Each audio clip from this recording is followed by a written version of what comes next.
un poco la idea de lo que vamos a plantear es a ver si conseguimos entre todos dejar claras cuáles son esas tareas que nos tocan como tutores, ¿no? Para poder planificar y gestionar. Y espero que sea entre todos, porque lo que sí nos hemos dado cuenta es que entre comunidades, no solo entre comunidades, sino entre áreas docentes e incluso dentro de una misma área docente, dependiendo del hospital de referencia y de todo eso, pues hay grandes diferencias entre lo que nos toca hacer como tutores. Así que a ver si entre todos conseguimos un poco sacar luz y resolver dudas. Un poco lo que pretendemos es que participéis, que si veis algo que pueda servir para que entre todos nos facilite la tarea, de eso se trata. Lo bajamos abajo, ¿no? Sí. Bueno, vamos a estar por aquí. Bueno, en primer lugar, un poco la idea era de decir, planificar y gestionar, que era el título del taller, ¿hace falta? O sea, ¿pensáis que tenemos que, como tutores, planificar y gestionar?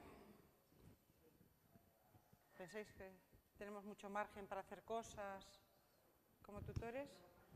¿Eh?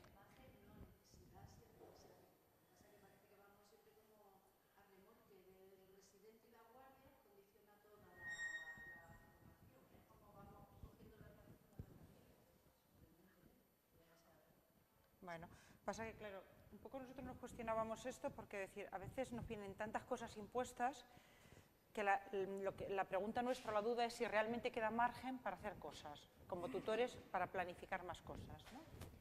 Bueno, ayer ya May se ha hablado durante todos estos días, ¿no?, del Real Decreto del 8 de febrero, que realmente es el que desarrollaba las especialidades de ciencias de la salud y que era el que desarrolla diferentes, el que nos dice sobre, nos habla sobre los aspectos de la formación en el sistema sanitario.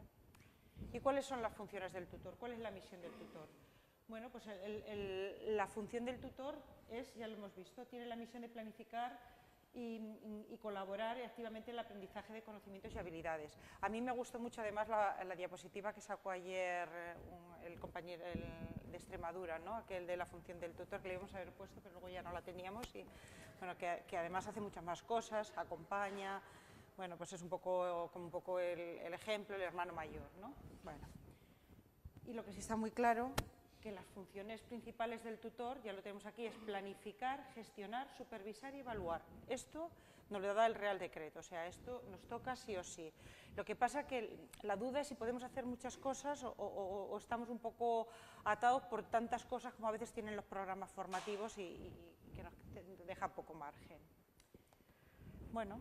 Sí, un poco para situarnos, para planificar y gestionar, lo primero que tenemos que hacer, que intentar conocer cuál es el entorno, cuáles son los agentes implicados y por dónde nos van a venir los problemas para hacer esa planificación y gestión.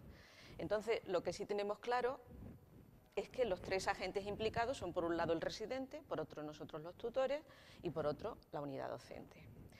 Y cuando empezamos a buscar guías de itinerario formativo para ver si habían diferencias, nos salieron 260.000 entradas. No es que hayan tantas guías, pero lo que sí es cierto es que ahora mismo cada unidad docente tiene su guía de itinerario formativo, ¿no? Y lo que pasa es que algunas han renovado y sigue colgada la anterior. Y bueno, hay no solo por unidad docente, o sea, no solo por territorio, sino que en algunos ámbitos también te encuentras pequeñas modificaciones muy locales. Con lo cual, nos planteamos esta pregunta: ¿conocemos la guía de nuestra zona? ¿La conocemos? ¿La conocemos? ¿Objetivos? ¿Qué? Ah, bien. Ahí está.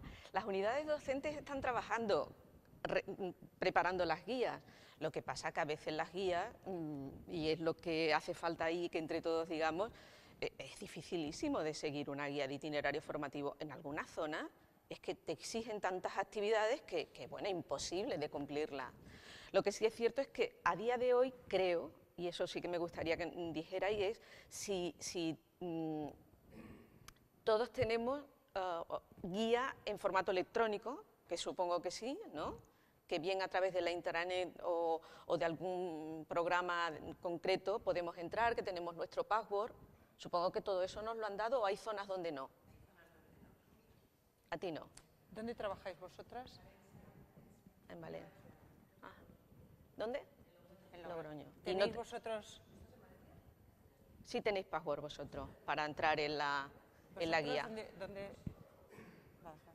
¿Y tú? Ah, muy bien. Muy bien. Bueno, pues ya esto es un problema para la planificación, ¿no? Porque la guía, al fin y al cabo, es un poquito el camino ese que hay que seguir. ¿Sabemos esto? ¿Sí? ¿Sabemos cuántas sesiones clínicas, bibliográficas, docentes al mes exige el programa de la especialidad que vamos a tener que planificar? ¿No? ¿Sí? Lo tenéis en los objetivos, o sea que de alguna manera... ¿Eh? 3 al mes. 3 al mes. Al mes. 8. Sí. Esto es lo que pone el programa de la especialidad. Otra cosa es que se haga o no se haga, pero lo que dice 8 al mes. Entre actividades. Bueno.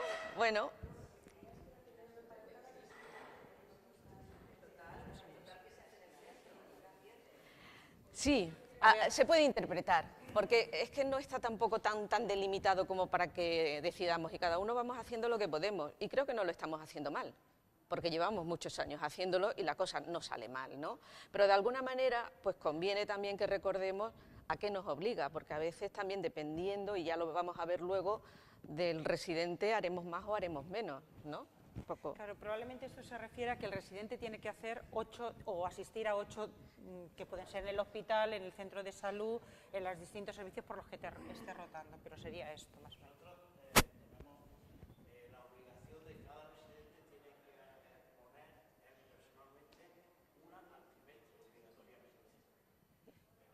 Claro, pero tiene que asistir a las otras de los demás y todo depende del número de residentes que se tengan.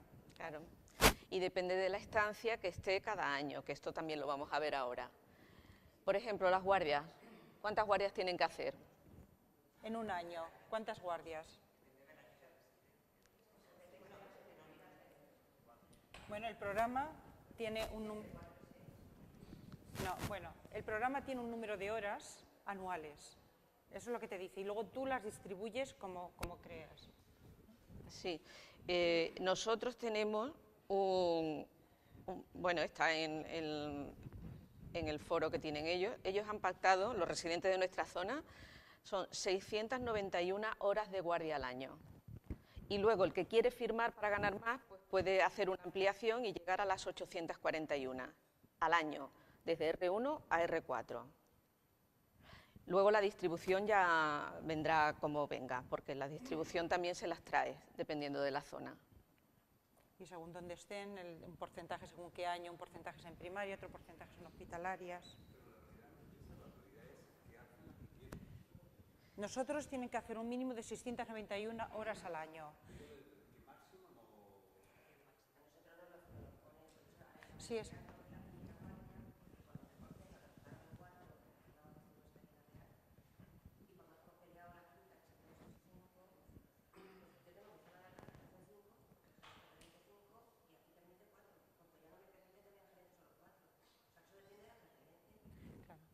A ver, nosotros es que si pasan de un número de horas, no se las pagan.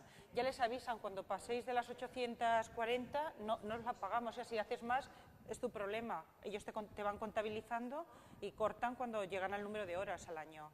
O sea, no puede ser que ellos se pongan más para cobrar más. Esto no, hay un número...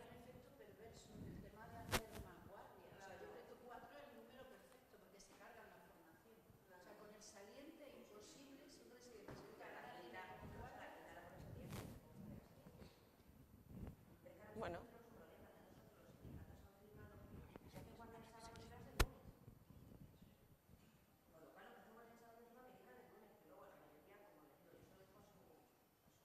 Criterio.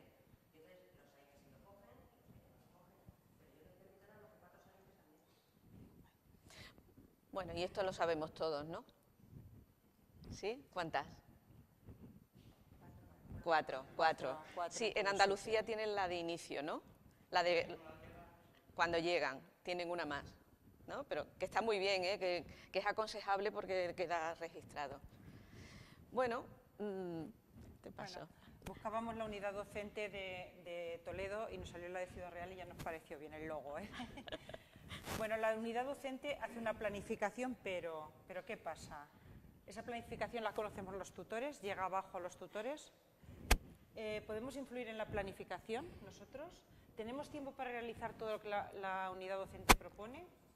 ¿Todos los residentes responden igual y pueden hacer el mismo itinerario? ¿Tenemos recursos docentes para llevarlas a cabo? ¿Qué os parece? La conocemos los tutores y ya hemos visto que, bueno, pues que a veces la conocemos y a veces no. ¿Podemos influir en la planificación?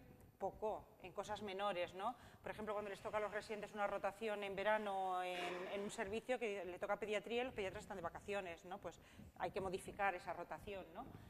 Pero cosas menores, porque luego en el fondo tampoco podemos cambiar grandes cosas, ¿no? ¿Tenemos tiempo para realizar todo lo que proponen? Ya hemos dicho muchas veces cuando nos hemos reunido, ¿no? Que realmente el tiempo, bueno, pues eso, porque están las guardias, porque hay muchas cosas y que tenemos poco tiempo para hacer todo. ¿Todos los residentes responden igual? Pues no. Pues hay residentes que van solos y hay residentes que, bueno, ya iremos viendo, ¿no? Y tenemos recursos docentes para llevarlo a cabo. Ayer se habló mucho de todo el tema de tiempo, de los cupos. Nosotros, por ejemplo, los cupos no nos ajustan por ser tutores. Tenemos el mismo cupo que el de la consulta de al lado que no es tutor, ¿no? Y bueno, y realmente, pues eso, que tenemos pocos recursos para poder hacer la docencia. Bueno, y la relación tutor-residente se basa, que esto ya lo hemos comentado en otras ocasiones, es una relación de carácter profesional y esto a veces no lo hemos de olvidar, ¿no? Porque a veces, bueno, pues hay residentes con los que nos llevamos muy bien y a veces puede un poco enmascararse, decir, bueno, no es una relación de amistad, es una relación profesional, centrada en el que aprende, en el residente.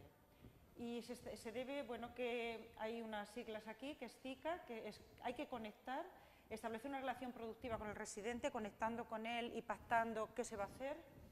Conocer sus necesidades de aprendizaje, hemos de identificar y comprender cuáles son, porque además los residentes son muy diferentes entre sí. O sea, tenemos residentes, lo que estábamos diciendo, residentes que vienen con dificultades, residentes, bueno, en cambio tenemos residentes que realmente están ya bien formados, algunos vienen de otras especialidades, con lo cual todo esto va a tener matices a la hora de hacer la formación. Hemos de acordar con él cómo lo vamos a hacer, negociar con él cómo vamos a hacer ese itinerario. Hemos de ayudarles y conducirles de manera eficiente y lo que decíamos, hemos de evitar que la relación personal influya en la valoración del tutor. Bueno, el árbol de la Wonka de competencias, pues bueno, pues que realmente ya veis la cantidad de cosas que tenemos que hacer, ¿no? No solo, o sea, tenemos que hacer, bueno, el enfoque integral, todo lo que nos dice el programa de la especialidad y que los objetivos como médico de familia que tiene que acabar sabiendo un residente, ¿no? O sea, tiene una cantidad tiene que cumplir y al final haber conseguido una cantidad de objetivos importantes, ¿no? Tiene que formarse, pero es que aparte tiene que formarse no solo en las competencias de los programas que nos dice la especialidad, sino que además es muy importante que les enseñemos el manejo de la incertidumbre a nuestros residentes, sobre todo en medicina de familia es muy importante. Adecuarse a las tomas de decisiones, o sea, cómo ha de tomar las mejores decisiones. Destreza en la exploración y obtención de datos, o sea, han de ser ágiles, tienen que conseguir, porque las consultas nuestras, ya sabéis cómo son en el mejor de los casos 8 o 10 minutos, pero en ese momento han de explorar y han de conseguir tener el máximo de información, hacer la anamnesis, conseguir tener el máximo de datos posibles. Además, les hemos de enseñar el uso eficiente de los recursos disponibles, el tiempo, pruebas, la farmacia, cómo gestionar todo el tema de la farmacia. Precisión en los diagnósticos y cómo utilizar los productos intermedios, las exploraciones complementarias, las pruebas. Nosotros, por ejemplo, podemos pedir prácticamente todas las exploraciones, podemos pedir resonancias, podemos pedir todo, pero claro, luego nos van pasando factura, con lo cual has de saber hacer, bueno, que ellos sepan utilizar, cómo han de utilizar la solicitud de todas las exploraciones. Bueno, elegir el tratamiento más adecuado según el tratamiento etiológico paliativo. Los planes adecuados para cuidados complementarios y la continuidad de la asistencia. Habilidades de comunicación. Por ejemplo, hay residentes que le cuesta más hablar con los pacientes. Todo este tema de la comunicación es muy importante en la atención primaria. Cómo se dicen las cosas, cómo se ha de hacer preguntas abiertas, lo que es los temas de la entrevista con el paciente, y además la relación, la comunicación y la relación con el equipo, porque si hay gente que viene girada y que a veces ya se empieza a llevar mal, incluso a veces entre sus propios coRs o con tutores y demás, bueno, pues esto puede realmente crear conflictos en los equipos. La responsabilidad profesional y ética, el trabajo en equipo, lo que estábamos comentando. Tienen además que hacer diseñar un proyecto de investigación, que además esto a veces es una lucha porque, bueno, tienen que empezar cuanto antes a hacer su proyecto de investigación, siempre lo dejamos para el último año, en R2 ya tendrían que estar pensando el tema, para luego utilizar todo lo que van a hacer, los cursos que van a hacer de R3 y R4 ya enfocados en su trabajo de investigación. Ese trabajo lo han de presentar en foros, lo han de presentar en comunicaciones orales y demás, y luego, al ser posible, deberían escribir un artículo científico, que esto ya sí que no pasa contadas ocasiones. Han de hacer lectura crítica en las publicaciones científicas, lo que decíamos, presentación de sesiones, y luego participación directa en el aprendizaje de residentes de la misma especialidad o de otras. O sea, bueno, pues un poco lo que decíamos, ellos hacen sus sesiones para todos los residentes del centro, ¿no? Para incluso, bueno, pues hacer formación también para otros, o cuando tenemos estudiantes, hacerle formación a los estudiantes. Bueno, como hemos visto, la situación es conflictiva, es complicada, ¿no? Por lo menos, y es más grande de lo que puede parecer a simple vista. Lo que sí, como tutores, pues para llegar a hacer todo eso, tenemos una serie de técnicas que nos van a servir para ayudarnos en esta tarea. Tenemos estrategia de planificación, de comunicación y de recompensa. La estrategia de planificación un poco es la idea de conocer a aquel residente y acomodar los objetivos a aquel aprendizaje de aquella persona, de aquel profesional, ¿no? Y utilizar, pues eso, los recursos, las actividades a las necesidades e intereses particulares de aquel residente. Sobre todo es importante definir que las metas sean alcanzables y que luego nosotros podamos medirla, y tenemos que ayudar a conseguir aquella meta.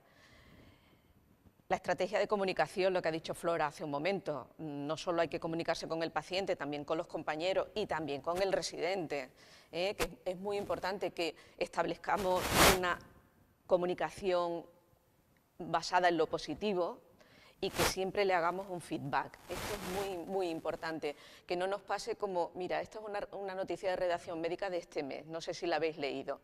Una residente se hizo viral, que decía que cuando era estudiante de medicina, la adjunta con la que estaba visitando, como salió llorando de allí, le dijo la adjunta: niña, tú no vales para médico. A ver, esto es un profesional que se está formando, ¿no? Y siempre hay maneras de decir las cosas para ayudar, no para anular, ¿no? Y luego ella concluyó, haciéndose viral, que quizás la que no valía para médico era la adjunta, ¿no? Y luego la estrategia de recompensa. Siempre todo proceso que vayamos viendo que van haciendo un esfuerzo y que resulte, ¿no?, hacérselo atractivo, hacerle un reconocimiento, que a veces es suficiente para que aquel esfuerzo, aquella adquisición de competencia la vayan afianzando, ¿no? Por lo tanto, un poco la idea es que es difícil, pero tenemos una serie de estrategias que nos van a ayudar. Y ahora un poco vamos a ver que depende también del residente que nos llegue. Claro, hay diferentes tipos de tutorización en función del residente que tengamos.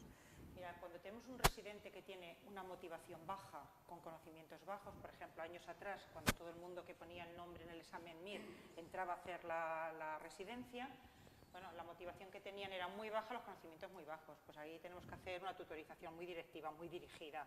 O sea, realmente hemos de ser un poco, bueno, entre comillas, autoritarios, ¿no? Decir, bueno, toca esto y es lo que has de hacer, ¿no? Porque la gente que venía porque no tenía otra cosa que hacer, ¿no? Pero cuando tenemos el paciente, o sea, perdona, tenemos un residente con una motivación alta y con conocimientos bajos, a veces nos pasa gente que tiene problemas, gente que vienen de otros países con problemas de lenguaje, ¿no? Están motivados, pero tienen conocimientos bajos o tienen dificultades para expresar lo que saben, no sé qué, bueno, pues esto hemos de hacer una tutorización formativa. bueno, hemos de hacer un calendario y para que realmente ellos están motivados, con lo cual es hacer planificar un calendario, cómo vamos a llevar aquellos objetivos o cómo va a conseguir las competencias y llevarlos a cabo. Cuando tenemos un residente con una motivación baja y conocimientos altos, o sea, por ejemplo, aquellos residentes que venían de segundas especialidades o vienen de segundas especialidades, gente que son cirujanos, gente que no sé, bueno, y que no tienen trabajo de su especialidad y se meten vuelven a presentarse al MIR y hacen, bueno, pues esto realmente, bueno, hemos de conseguir motivarlos, que a veces no es fácil, ¿no? Entonces es imprescindible conseguir lo que decía Rosario, hacer un buen feedback con ellos, motivarlos, pero bueno, esto es una tarea difícil. Pero claro, va a depender mucho lo que hagamos del residente que tengamos delante, ¿no? Y luego, si tenemos un residente con una motivación alta y con conocimientos altos, pues aquí la tutorización es delegada. Estos van solos, lo único que hemos de estar es supervisando para que tome, bueno, cómo hace la toma de decisiones un poco, pero estos normalmente van solos, ¿no? ¿Algún comentario sobre...? ¿Os encontráis residentes de estos tipos?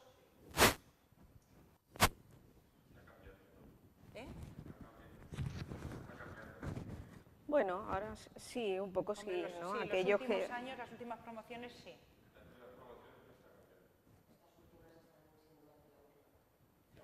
Claro. Más motivados. Claro, nosotros, También, por ejemplo, eso ayuda también. Nosotros ahora sí que estamos...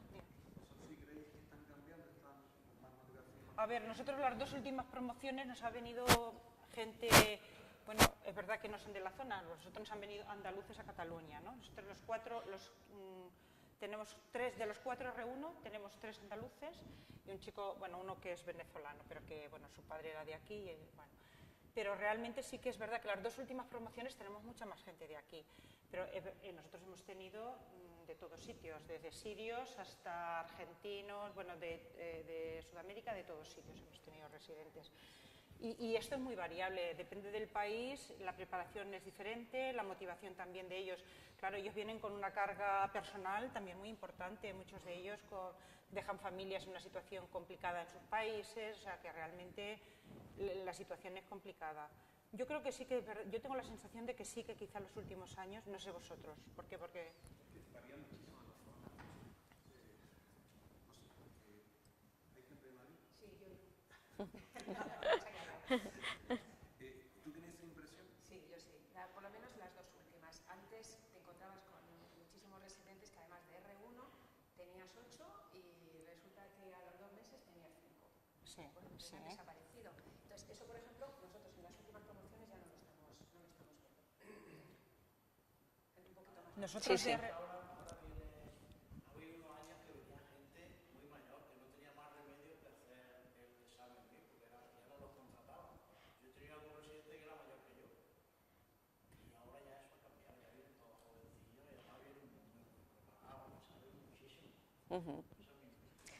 Nosotros llegamos a tener hace 3 o 4 años, porque nosotros del R4 eran 4 en la promoción y está acabando 1, o sea, todos se han ido perdiendo, ¿no? Y tuvimos una que cogió la plaza con 61 años. Claro, y yo, bueno, que no quiere decir que ella renunció por temas personales, era de fuera y se tuvo que marchar, pero el tiempo que estuvo con nosotros tenía muchísimo interés. Yo tengo la sensación que ella vino a cotizar su última parte laboral haciendo la residencia, ¿no? Era una manera de cotizar a la Seguridad Social y de acabar su periodo laboral, ¿no? Pero es verdad que aquella persona se tomaba mucho interés, que esto tampoco significa nada. Y ella cuando le dijimos, hombre, la edad, dijo, eso a vosotros tiene que dar igual, nos lo dijo tal cual. O sea, yo voy a hacer lo mismo que mis compañeros y yo no quiero ninguna diferenciación con ellos. O sea, y realmente el tiempo que estuvo era competente. O sea que bueno, realmente, bueno, encontramos lo que encontramos, ¿no? Bueno, lo que estamos viendo es que la gestión y planificación pues depende mucho del residente que nos llegue, ¿no? Está ahí el gran problema. Y bueno, y para hacernos una idea, el camino que nos traza la guía de itinerario formativo que tengamos va a decir si vamos por buen camino o no. Pero es que cuando hemos revisado guías de varias unidades docentes, hay algunas que yo no sé cómo pueden seguirla, porque es que cargan de trabajo y de tareas un montón. Y hay otras que, bueno, son más ligeritas, ¿no? A ver, es la idea de la meta alcanzable. ¿Qué es lo que tendríamos que marcarnos? Metas alcanzables, para que entre todos fuéramos todos un poco trazando esa línea. Lo que sí coincide en todas es que parten del programa de la especialidad, marcan esos objetivos docentes, que la mayoría de las veces llegan, establecen el cronograma, ya tenemos los del 2018-2019, los itinerarios formativos, ¿no? Las rotaciones que van a hacer ya las tenemos. Nos marcan esas rotaciones, marcan las guardias, los cursos de la unidad docente, y datos operativos, que son importantes también que el tutor recuerde, sobre todo con el R1, que van a incorporarse, van a ir a riesgos laborales, les van a asignar ropa, clave, identificación, todas esas cosas que tendremos que recordar, ¿no? Si lo han hecho y han ido haciendo, ¿no? Cada tarea. Algunas veces llegan de R1 que no pueden entrar en el programa, o sea, tienen que entrar como si fueras tú el tutor, y están escribiendo allí una exploración clínica que han hecho ellos, ¿no? Y eso a veces puede generar conflicto. Una cosa, ¿cómo tenéis los cursos de la unidad docente montados vosotros? ¿En qué momento los hacen? ¿Cuándo los hacen? ¿En qué horario? ¿Eh? A la tarde.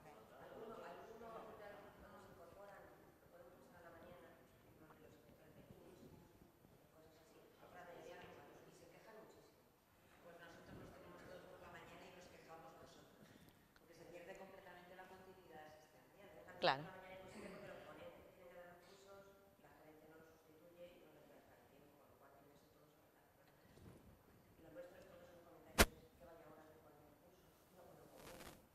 Nosotros... Sí, nosotros lo que se hizo es aglutinar, la unidad docente lo que hace es los aglutinó todos, por ejemplo, hacen una mañana al mes, un viernes al mes, ¿no? Y aquella mañana pues hacen toda la mañana de cursos, o sea, todos uno detrás de otro, pues bueno, pues por ejemplo, aunque hagan, si no sé, el de atención a la comunidad dura 4 horas, pues lo mismo hacen cada viernes 1 hora, ¿no? O sea, no quiere decir que vayan a hacer todo el curso seguido, y entonces los hacen todos, pero se intentó ponerlos todos juntos porque si no, para distorsionar menos, entonces hacen una mañana al mes más o menos, tienen cursos de la unidad docente. Tenemos el problema siempre que se están saliendo de guardia, siempre se hacen en la zona nuestra, claro, son muchos residentes, siempre se hacen 2 ediciones de todos los cursos, con el fin de que si tienen problemas de guardia se lo cambien y puedan ir a otra edición, pero bueno, tenemos que estar... Bueno, pero a primaria faltan, ese día a primaria faltan, claro.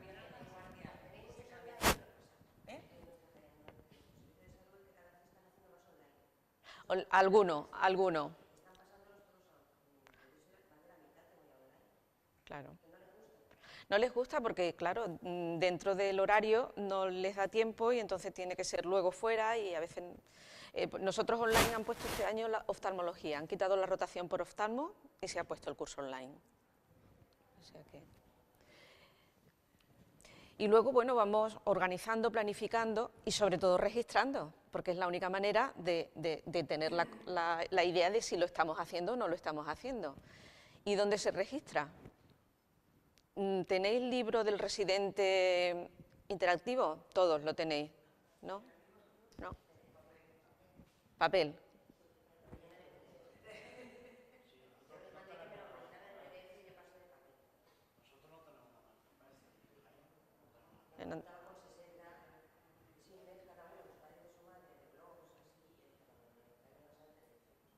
En PDF y lo tenéis cargado en la unidad docente, pero en PDF que os lo van aportando. ¿Y en Málaga? El portal EIR, claro.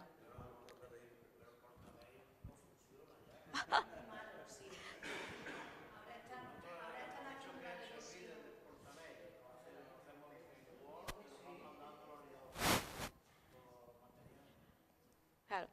Nosotros ahora estamos, desde el año pasado, o sea, los R2 ya van todo al sistema informático, pero los R3 y R4 todavía sistema manual o PDF que se van mandando un poco, y las entrevistas manuales, escritas las vamos mandando y ellos supongo que la escanean. Entonces el registro sería o libro de residente. Nosotros antes teníamos el portafolio, que era un poco la idea de ir integrando muchas actividades complementarias, ¿no? Que no era solamente el ir haciendo las competencias, pero al final ahora pues se va a hacer el libro del residente. Bueno, ya llevamos 2 años haciéndolo interactivo. Sí, lo tenemos interactivo, entonces claro, los residentes van entrando y nosotros vamos dando feedback, revisando todo lo que ellos van poniendo, las entrevistas, también todo se queda allí registrado. Ahora lo vais a ver. Bueno, es que el libro del residente es el lugar donde, de alguna manera, tienen que ir registrando las actividades clínicas, docentes y de investigación. Les tiene que facilitar ese proceso, el proceso de reflexión, para que luego nosotros podamos hacer de ellos. Ellos deciden qué tienen que mejorar y qué proponen para mejorar y nosotros hacerles el feedback. Tienen que ir las entrevistas, lo que habíamos dicho de objetivos que fueran medibles y alcanzables, y eso permitirá ir evaluando todo el proceso competencial, de alguna manera. Tener el registro es lo que nos va a decir si sí o si no. A todos los efectos, no solamente al efecto formativo, sino también al efecto legal, con las repercusiones que tiene. Lo que está registrado es lo que vale.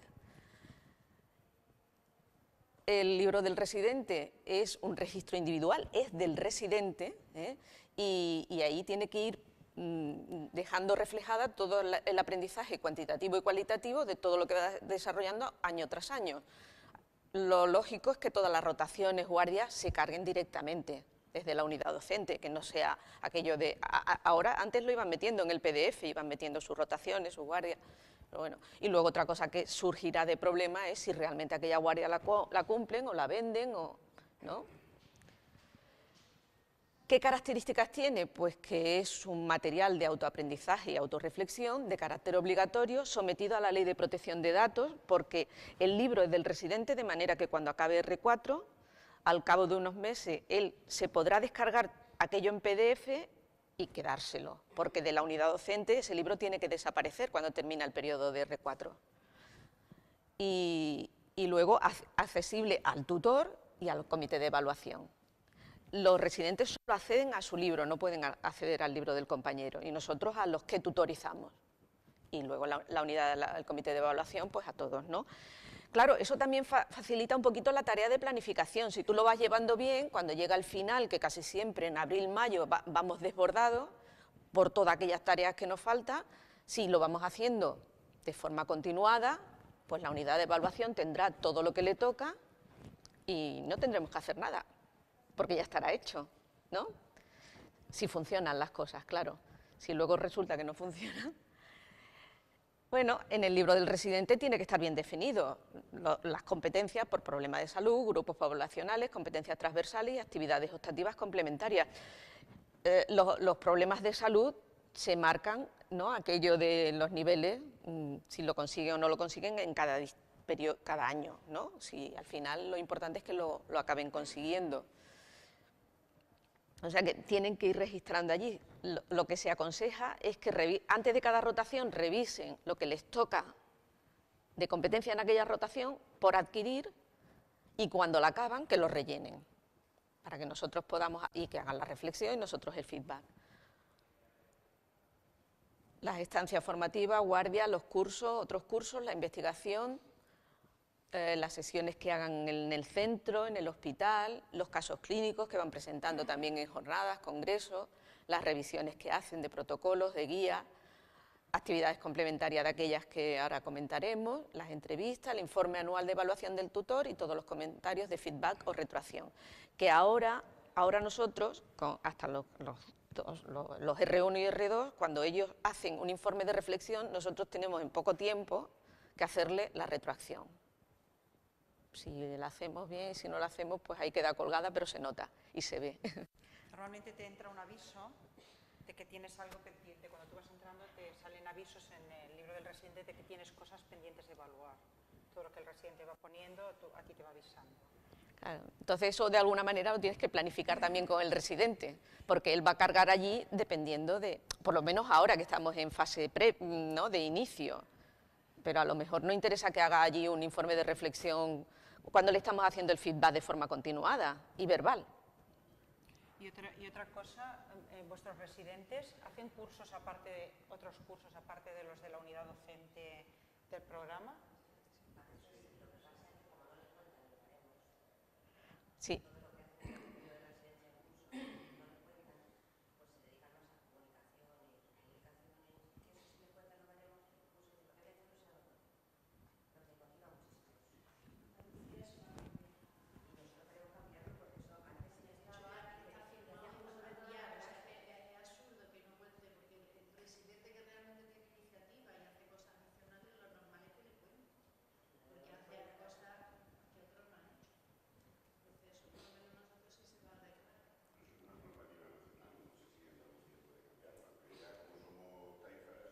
Yo creo que los baremos de oposiciones en cada comunidad autónoma cuentan unas cosas.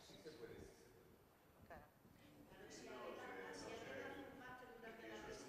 Claro.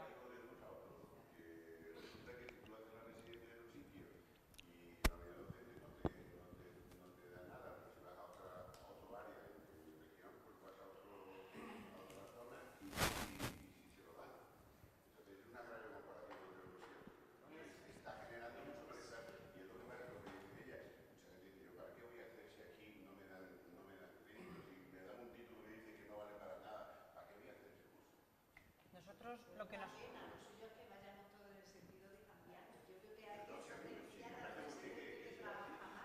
Claro, sí, sí. No, sí, lo que pasa, ellos en su currículum lo ponen y le cuentan, o sea, en su currículum está, pero que a la hora de unas oposiciones se lo contabilicen, sí o no, depende de la comunidad autónoma. O sea, ellos lo tienen en su currículum. Nosotros lo que nos estamos encontrando mucho es que nuestros residentes están haciendo máster, con todo lo que eso significa de tiempo que le tienen que dedicar, ¿no? Y quitárselo a otras cosas. Por ejemplo, los de mi centro, uno se le ocurrió que le gustaba mucho la cirugía menor, hizo el máster de estética. Y además ahora está muy bien porque está haciendo implantes de cabello y se está montando, ¿vale? Con lo cual, los que vienen detrás, todos quieren hacer el máster de estética, ¿vale? Y tenemos 4 o 5 haciendo máster de estética, con lo que eso significa 2 años haciendo, bueno, realmente nos causan, bueno, y por ejemplo el tuyo ha hecho El de mío, paliativos, paliativo, ¿no? sí. Claro que lo mismo, el de paliativos tiene más sentido que... Pero,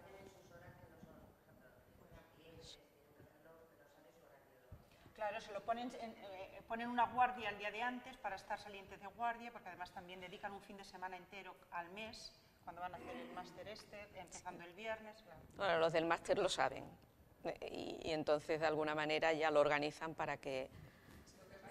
Nosotros, por ejemplo, la Escuela Andaluza de Salud Pública sí que oferta muchos cursos que además son gratuitos para personas del SAS que inscriben, ¿no? Y hay infinidad de cursos, de paliativos, de cantidad. Entonces, si eso se hace, luego son cursos acreditados, luego te dan tu título y, bueno, pues esa formación que lleva el residente adicional hace que quiere y cumple un mérito. Me apuesta mucho a los alumnos. Ahora estoy en la Comisión de Formación de Colegio, estamos intentando ponernos, yo le pongo mucho que los online, si los hago presenciales, otras personas pueden hacerlo ahí, vayan al colegio y lo hagan aquí. Y cuesta un mundo que vayan a hacerlos. Se apunten a los de colegio y mira si los ofertamos. Ese entreno lo haremos igual. ¿Ibas a decir algo? No, que el problema es que luego estén muy obsesionados. Yo lo que estoy observando es que los nuevos residentes están todos muy preocupados por hacer máster. Y pienso que todo el programa de la especialidad es bastante amplio. Al final, pues te queda la duda de si realmente se cumplen todos los objetivos, os está quitando mucho tiempo para dedicarlo a lo que es el programa de la especialidad, que están enfocados en un máster de cuidados paliativos o de urgencias o de tal, que realmente quizás eso habría que plantearlo, porque claro, si al final lo que se va a conseguir es que o sea, lo que van a querer ellos tener, pues eso, un currículum importante para poder hacer un puesto de trabajo en un futuro, pues es lo que va a preocupar, y no la formación realmente. Para trabajar, porque aquí para trabajar en el centro de urgencias necesitan un máster de urgencias. Claro, o sea, que les gusta la urgencia, es que ya está, de residencia, exactamente, apuntándose al máster para que cuando acaban lo cojan, también se van a jubilar los 102. Pero que a lo mejor se van a tener del programa. Bueno, pero que es lícito pensar luego en lo que viene detrás, que es el puesto de trabajo, ¿no? ¿Eh?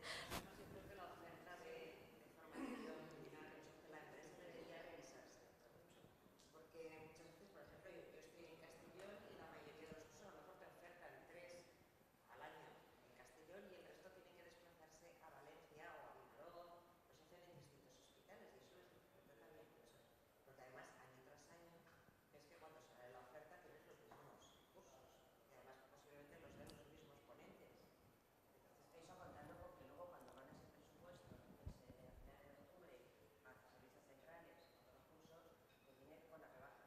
Pero lo que quiere decir es si se revisara la oferta y a lo mejor se adaptara un poco más. Eso viene después, lo de los cursos de la... Me hubiera venido bien aquí, ahora.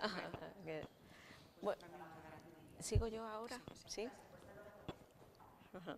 Bueno, sí, vamos a continuar un poquito ahora más deprisa. Esto es un resumen, ¿no?, de lo que toca hacer cada año. que probablemente con la troncalidad esto es lo que va a cambiar, ¿no? Pero si nos damos cuenta, pues el primer año están en primaria de 3 a 6 meses, en Andalucía están 6 meses y no vuelven hasta R4. Nosotros los tenemos 4 meses. Ah, 2 meses. O sea, 6 de R1, 6. Vaya, qué lujo.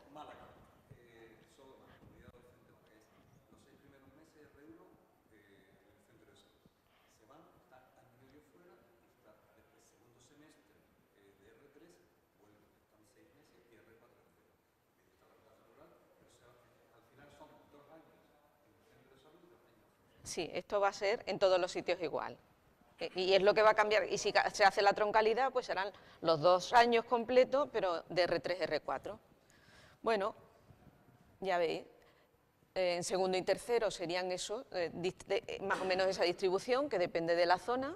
Nosotros lo tenemos 2 meses de R2, 2 meses de R3. Pero como hacen la pediatría también en el centro, pues están también rotando por allí, los 2, 3 meses de pediatría. Y luego van pasando por las distintas unidades y ya de R4 pues lo tenemos los 11 meses. Un poco la idea era esta, ¿no? De que en realidad son 24 meses, quitando las vacaciones en el centro de salud. Pero no es lo mismo quitar las vacaciones en R3, R4, que son 2 meses, que quitarla desde R1 a R4, que en realidad quitamos 4 meses. O sea que con la troncalidad están 2 meses más en el centro de salud, ¿no? Y esto sería lo que normalmente se hacen en los talleres de la unidad docente. Se van haciendo de distintos tipos, ¿no? Que supongo que más o menos, pues dependiendo de los ponentes que se vayan teniendo y de las posibilidades, se van haciendo unos u otros. Pero más o menos todos se van basando en estas competencias clínicas, ¿no? Sí, ya los hemos ido viendo, ¿no? Que, bueno, competencias clínicas, todo por grupos de edad, el trabajador, también pasan de R4 a lo del INS, que decíamos la Seguridad Social, pasan con nosotros decimos el ICAM, las bajas, y están una semana con el inspector de bajas también evaluando. Sí. Sí, espérate, ahora. Competencias no clínicas. Gestión de la atención, responsabilidad médico-legal, sistemas de información, atención domiciliaria, atención a la comunidad, atención a la familia, preventivas, planificación y programación, la entrevista clínica, negociación, solución de conflictos, la bioética, epidemiología, investigación, medicina basada en evidencia o pruebas, búsqueda bibliográfica. Claro, todos estos son los cursos que la unidad docente suele ofrecer según qué momento y según en qué año, los reparten a lo largo de toda la... Claro que un problema que tenemos es que los de investigación lo hacen R3, R4, con lo cual si tienen que empezar a hacer la investigación en R2, les llega tarde. Debería de estar en R1, R2, en nuestra zona están más adelante. Esto es un ejemplo, ¿ves? El ejemplo de este semestre de la zona nuestra, lo que ofrecen este semestre. Los cursos, ¿no? Esto es lo que hay programado. Y ahora la siguiente es como ejemplo, es el itinerario formativo de mi R2, ¿no? Que ha estado, por ejemplo, con nosotros diciembre y enero. Pues de diciembre y enero hemos estado juntas 6 días. Claro, entre vacaciones, saliente de guardia y todo lo demás. Los cursos de la unidad docente, claro. Bueno, y luego habíamos visto que había una serie de tareas complementarias. De tareas complementarias, que eran aquellas que para lo que nosotros usábamos mucho antes el portafolio, pero que ahora de alguna manera todo esto también queda registrado en el libro del residente. Bueno, según hay una serie de actividades que se tienen que hacer de R1 y R2, por ejemplo, R1 los nuestros hacen videograbación. A veces tenemos alguna resistencia, entonces a esta gente les hacemos la observación estructurada de la práctica clínica y valoramos diferentes competencias con cada una de las herramientas que utilizamos. Maniquís o simuladores, la búsqueda bibliográfica, lectura crítica. Los casos clínicos por ordenador hemos dejado de hacerlos porque... Daba mucho problema técnico. No funcionaban muy bien. Las presentaciones de las sesiones y el incidente crítico. Y con cada una de ellas pues valoramos o comunicación, manejo clínico, docencia o ética. Pero veis, 2 al año. Y bueno, en cada estancia tienen que hacer eso, una sesión clínica, bibliográfica o... Claro, esto es obligatorio, ¿eh? O sea, dos de estas actividades, por ejemplo, normalmente los R1 hacen videograbación y algo de maniquís, o hacemos la RCP, cuando se hace en el centro para todo el mundo, pues los llamamos y tienen que venir. Los R2 hacen la lectura crítica y, bueno, incidente crítico. los R3 y R4, los R3 vuelven a hacer videograbación y observación, bueno, de R4 tienen que hacer un self-auditing, o sea, empiezan a hacerlo al principio de R4, esto a veces nos da mucho trabajo y cuesta, porque lo han de hacer, pero claro, han de hacerlo pronto porque a los 6 meses lo han de reevaluar, o sea, realmente si todo lo que han dicho que se había de corregir o de modificar en su práctica clínica, luego lo consiguen, ¿no? Pero es de las cosas que más se incumplen, ¿eh? Porque es que cuesta, es que Nosotros no intentamos llegamos. que lo hagan, pero bueno, a veces solo pueden hacer, solo hacen la primera parte, porque si lo hacemos tarde ya no da tiempo a los 6 meses después hacerlo. El proyecto, bueno, el trabajo de investigación, que decimos empezamos de R3 y R4, intentamos que hagan una actividad comunitaria, esto también nos cuesta, pero bueno, suelen ir a dar charlas a centros de, bueno, a centros de mayores o, por ejemplo, a la radio. A la radio también van a dar charlas en la época de las campañas antigripal y demás, ¿no? Hacen una entrevista familiar y tenemos el grupo de mejora de calidad y intentamos que se metan también en el grupo de calidad. Pero si os da la impresión de que esto es poca cosa, es mucha cosa.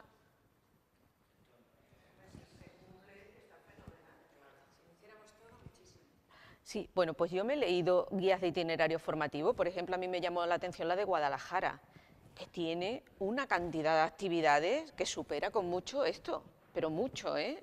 Yo no sé quién lo cumple. Claro, claro, pero la idea es que si está allí de alguna manera, porque una cosa es que esté allí y te digan, como mínimo que sean 2, y tú eliges, dependiendo también del residente y esto.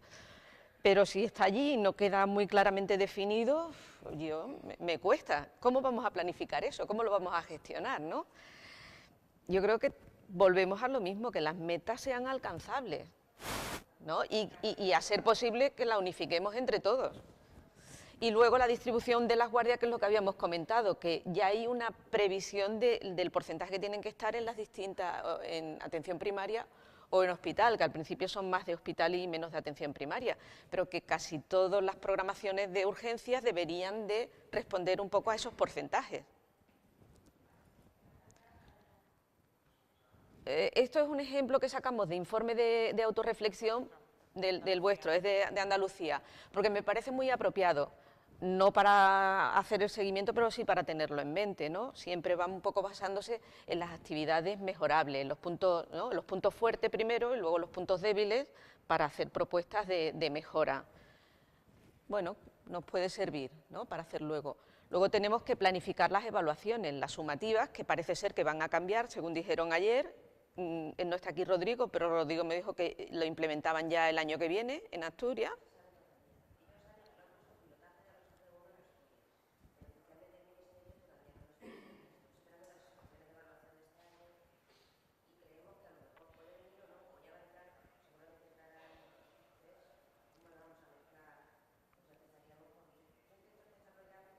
Claro. Yo una cosa que he hecho, cada año lo hago, yo no me pongo entre el 0, el 1, el 2, el 3, yo pongo un 1,5 si hace falta. No sé si lo hace la mayoría. Que eso nos convierte, la escala de valoración no es tan estricta del 0, 1, ¿no? Porque luego las medias también son diferentes.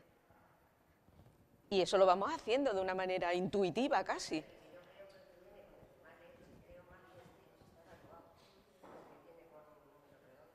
Claro, es que cuando han pasado, nosotros en oftalmología era 3, 3, 3, y salían que si habían visto era la lámpara de hendidura y punto, era lo único que hacían en oftalmo, por eso también se sacó. Tenemos que hacer la evaluación anual, que esto nos lleva muchísimo trabajo, ¿no? Sobre todo en un momento ya de que estamos un poco agotadillos, ¿no?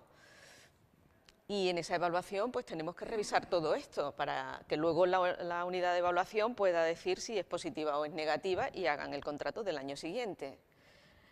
Y bueno, este es el que nosotros rellenamos con los puntos fuertes y los puntos débiles, que esto no va a la unidad docente, esto nos lo quedamos nosotros. Iría si nos lo pidieran, a mí en 10 años no me lo han pedido nunca. Pero bueno, está ahí, ¿no? Y sobre todo las competencias a mejorar y el pacto que hagamos. Y el informe anual del tutor para que llegue a la unidad docente, y ya en R4 pues la evaluación final, que puede ser positiva, positiva destacada o negativa. Yo no sé si tiene que ser un residente muy muy destacado para ir hacia, ¿no? a querer que le salga la nota. Definitivamente. definitiva a veces esto es un problema, porque ayer cuando estabais vosotros en vuestra mesa, mi R4 se levantó y vino a decirme, oye, pero al final en el ministerio solo se pone acto, no acto, ¿no? O sea, estábamos discutiendo nosotros tantos detalles y él se levantó y vino a decirme, oye, pero al final solo es acto, no acto, ¿no? Como diciendo, ¿para qué tanta historia, no? Bueno, Claro. pues un poco... Y entonces ya como resumen, que ya estamos en tiempo, un poco sería ¿qué tenemos que planificar sí o sí? Sería el calendario, revisar ese calendario de rotaciones que nos viene dado de la unidad docente, hacer el seguimiento de las calificaciones que le dan en cada rotación y sobre todo que llegue a la unidad docente, porque es que a veces no llega a la unidad docente, desde el hospital, por ejemplo, de las rotaciones.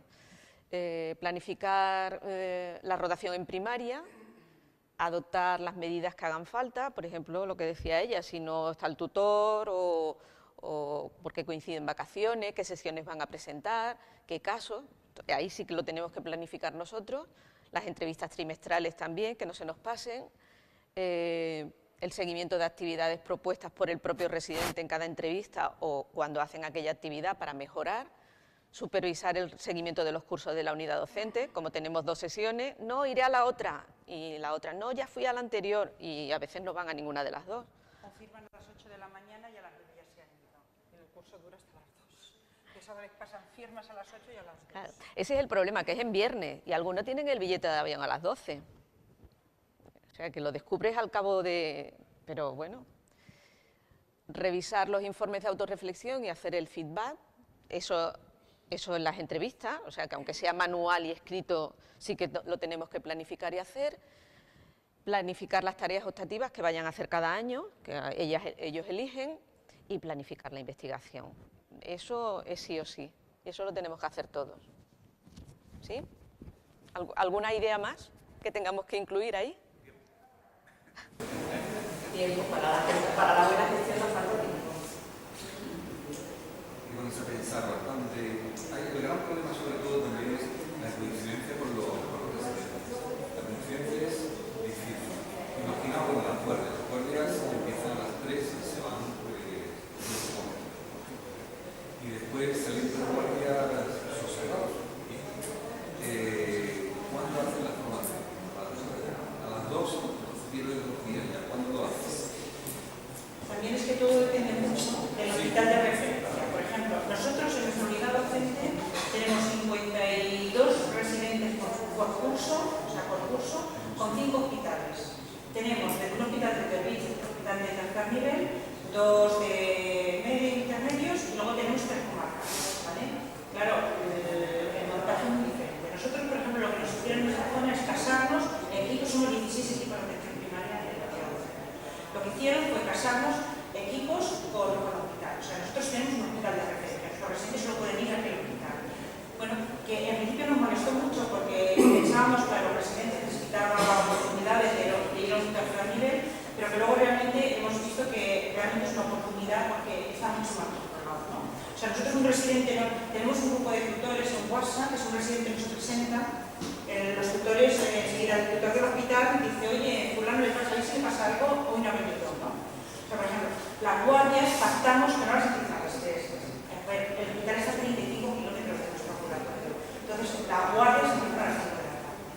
Por ejemplo, hemos pactado que los fines de semana hagan 12 horas, o sea, que el sábado y domingo hace 12 horas. Entonces, bueno, un poco con la idea de que el residente no tiene que ser la mano de obra del hospital, el hospital tiene que tener resuelto su problema de personal y el residente es a más, ¿no? Entonces, claro, ellos nos ponemos de día, con lo cual no tenemos tanto problema el domingo, por ejemplo, con libranza el lunes. Y esto nos permite, al ser un hospital pequeño, nos da mucho margen para poder ajustar estas cosas. En cambio, nosotros con el hospital del tercer nivel es caótico. Es que no tenemos ni siquiera contacto con los tutores con el hospital. Bueno, pues un poco es la idea. No sé si hemos aclarado, hemos puesto más dudas sobre más dudas. Bueno, pero yo creo que trabajando desde todo y un poco acordándonos de los comentarios de hoy, podremos a lo mejor en futuros talleres o en futuros encuentros, lo que decías tú, revisar y un poco acotarlo todo y hacerlo operativo. Muchas gracias. Y